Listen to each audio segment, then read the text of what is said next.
Hello friends, Bigg Boss season 8க்கான முதல் ப்ரோமோவில் டிக்கெட் டு ஃபினாலைக்கான இரண்டாவது டாஸ்க் நடக்குது. அந்த டாஸ்க் என்ன அப்படின்னா, எல்லாத்தோட ஃபோட்டோவும் லைனாக பார்த்தோம்னா கொடியில் அதாவது ஒரு கைத்தில் வச்சுருக்கிறாங்க. அதுலேருந்து அந்த ஃபோட்டோ எடுத்து கொண்டு வந்து ஃபயர் குழி, அதாவது நெருப்பு குழி அப்படிங்கிற டாஸ்க் நடக்குது. அதுக்குள்ளார போட்டு யாரோட ஃபோட்டோ எரிச்சிடுறாங்களோ அவங்க வந்து இந்த டாஸ்க்லேருந்து வெளியில் போயிடுவாங்க அப்படிங்கிறது தான் டாஸ்க்கு.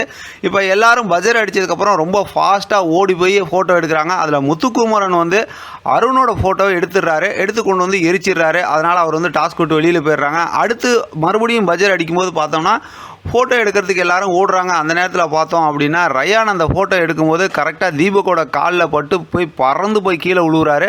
ரயானுக்கு கடுமையான அடிபட்டுருது. ஆக மொத்தத்தில் டாஸ்க் என்னமோ பார்த்தோம்னா ஃபிசிக்கலாக ரொம்ப நல்லா இருக்க மாதிரி இருந்தாலும் இப்படிப்பட்ட டாஸ்க்லாம் கொடுக்காம வேறு மாதிரி மென்டலாக வேறு மாதிரி டாஸ்க்லாம் கொடுத்துருக்கலாம். கடந்த சீசன்லாம் ரொம்ப இன்ட்ரெஸ்டிங்கான டாஸ்க்லாம் இருந்துச்சு. இதில் பெரிய ஃபன் கலாட்டா என்னென்னா, இந்த டாஸ்க் நடக்கும்போது இடையில பார்த்தா சௌந்தர்யா திடீர்னு கீழே விழுவுறாங்க. அதை பார்க்குறதுக்கு செம்ம ஃபன் கலாட்டாக இருந்துச்சு.